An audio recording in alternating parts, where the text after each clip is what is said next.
أنفسنا طرفة عين. اللهم فرج عنا كل كرب وهم، وأدخل علينا السعادة والسرور.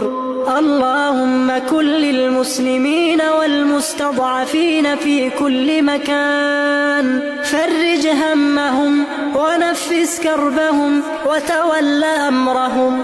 اللهم فرج هم كل من ضاقت عليه دنياه ودمعت عيناه، وبدل حزنه بفرح يا أرحم الراحمين.